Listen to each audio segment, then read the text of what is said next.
Doctor Arbizu, ¿cómo está? Muy buenos días. Buenos días, Rodolfo. Gracias por la invitación. Qué gusto.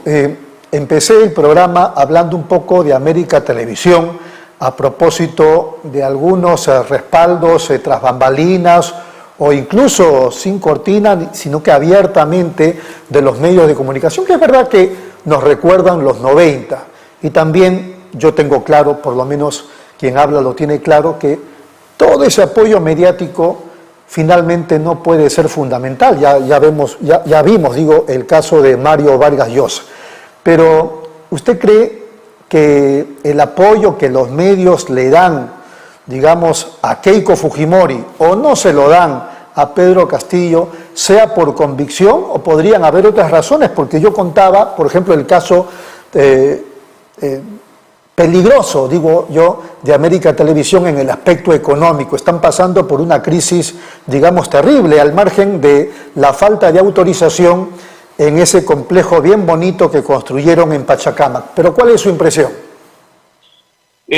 Bueno, Rodolfo, queda clarísimo que si es por convicción, esa convicción obedece a criterios personales, de salvaguarda de intereses económicos, en lugar de los que deberían primar para una prensa que lo que deba hacer es amparar ese otro ámbito de la libertad de expresión, que es la libertad de información de los ciudadanos y ciudadanas, ¿no? O sea, aquí lo que ha ocurrido básicamente es que los intereses empresariales de diversas empresas, entre ellas, por supuesto, el Grupo del Comercio, han teñido, han permeado, han modificado los contenidos informativos de los principales programas periodísticos del canal.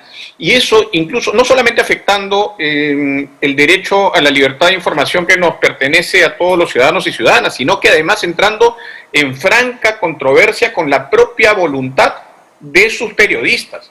Hay que recordar que hace unas semanas un grupo de periodistas con trayectoria el principal programa del Canal 4, enviaron una carta a su empleador señalando su disconformidad con esto que ha sido la asunción de una línea editorial marcada, insisto, por los intereses empresariales. Entonces, aquí no estamos frente a un asunto entre privados. Pero después apareció otra carta firmada por otro grupo de periodistas.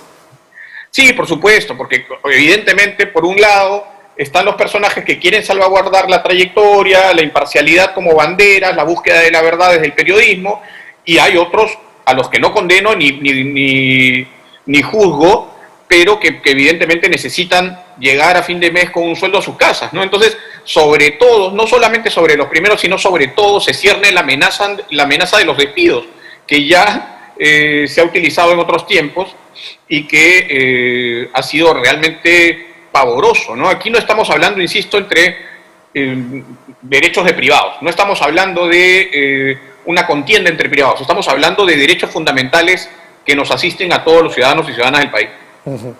Bueno, al margen de ese tema, y yendo ya de frente al caso de Keiko Fujimori, hasta ayer se suponía que había un teléfono malogrado entre Keiko y el señor Carranza, digamos el representante de Fuerza Popular en el aspecto económico, y me refiero al tema de los 10.000 soles que Keiko había planteado como bono para la gente que había perdido algún familiar por el COVID-19. Y entonces supuestamente Carranza había dicho que eso iba a ser un crédito, pero ayer nos ha aclarado Keiko Fujimori a todo el país que una cosa son los 10.000 soles, que es un bono, y otra, un crédito que se les va a dar a las MIPES de 10.000 soles, dándoles beneficios para el pago correspondiente.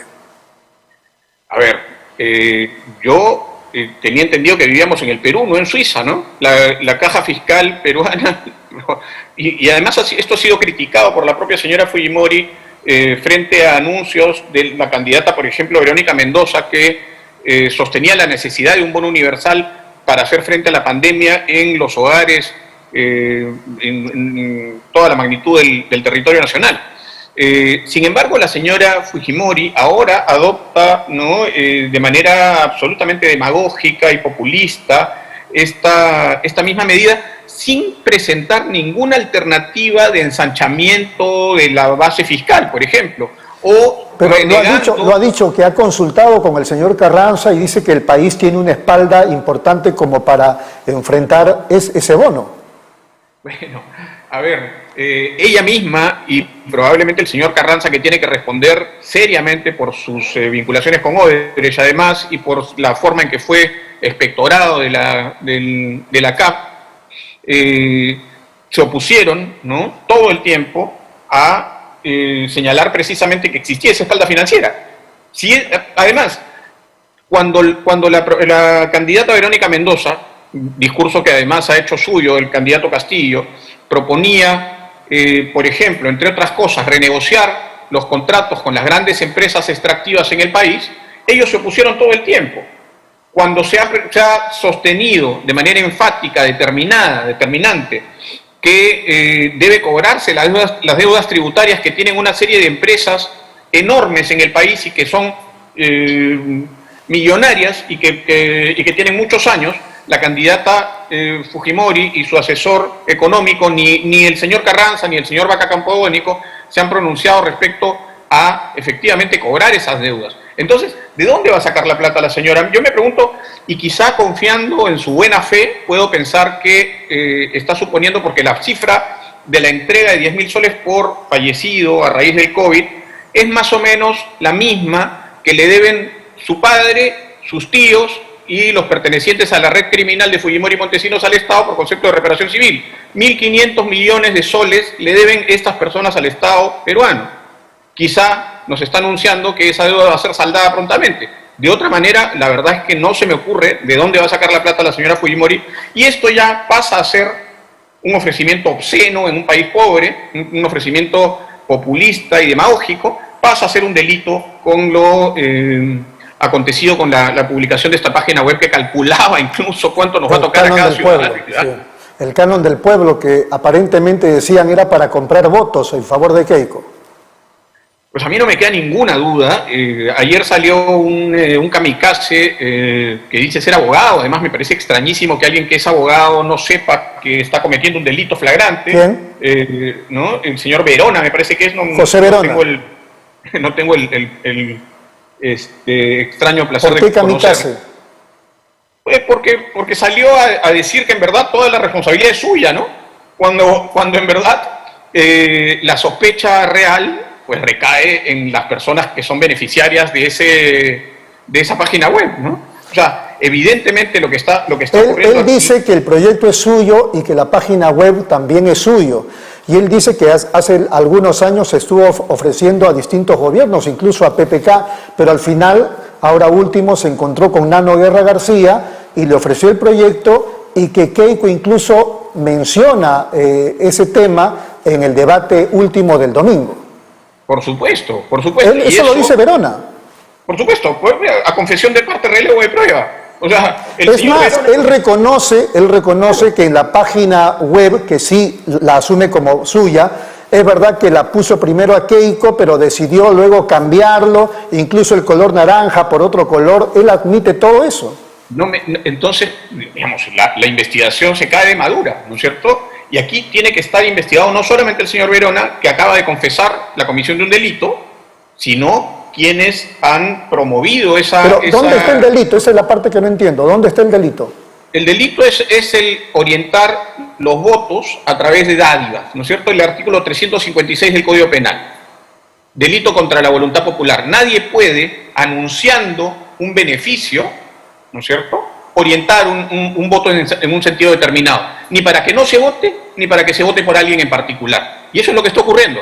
Recordemos que hay precedentes, además, jurisprudenciales respecto de la comisión de este delito, ¿no? Que fuera gobernador de Ancash, o que fuera candidato a gobernador de Ancash, Waldo Ríos, tuvo una actitud muy similar a la que ha tenido la señora Fujimori, tanto en sus mítines como en el debate, como en sus declaraciones públicas. Bastó esas declaraciones para que el señor fuera imputado, ¿no?, y finalmente condenado por este delito. Ahora, el señor Verona lo que está haciendo es básicamente, por eso digo que es un kamikaze, el señor se está entregando a la justicia, pero evidentemente aquí se tendrá que investigar quiénes más están detrás, ¿no?, de este intento, por lo menos, por decirlo menos, de este intento antidemocrático, ¿no?, de orientar la votación de la gente. Muy bien, para terminar, nos quedan 2 minutos, 3 minutos. El tema del voto escondido, que lo mencionó de algún modo Juan de la Puente. ¿Es posible que exista un voto escondido y que pueda ser, doctor Arbizu, fundamental para las elecciones del día domingo? Sí, yo creo que a ver, históricamente en el país el voto ha sido muy volátil, ¿no?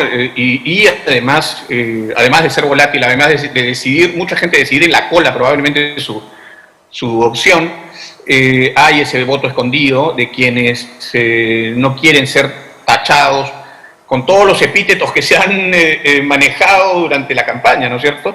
Y habría que preguntarse, pues, quién ha calificado al otro, ¿no?, como terrorista, como representante del comunismo, del chavismo, para entender dónde puede estar ese voto escondido, ¿no es cierto? La generación del miedo provoca este tipo de cosas, ¿no? Esconder, no anunciar el voto, ni siquiera a las encuestadoras, y yo creo que allí sí puede estar efectivamente un porcentaje decisivo para estas elecciones el domingo. Muy bien, yo le voy a pedir que haga un esfuerzo por ser imparcial. Vamos a suponer que el 6 de junio gana Keiko Fujimori, como que también puede ganar Pedro Castillo. Cualquiera de los dos que gane, ¿qué tendría que hacer el día lunes 7 en un contexto de polarización tremenda que estamos viviendo los peruanos? ¿Qué aconsejaría usted? Bueno, yo creo que cualquiera que gobierne el país tiene que pensar primero, ¿no?, que se debe a las grandes mayorías y no a el interés de algunos grupos económicos. Entonces, a mí me preocupa muchísimo, yo creo que ese debería ser el discurso al día siguiente de la asunción de mando, ¿no?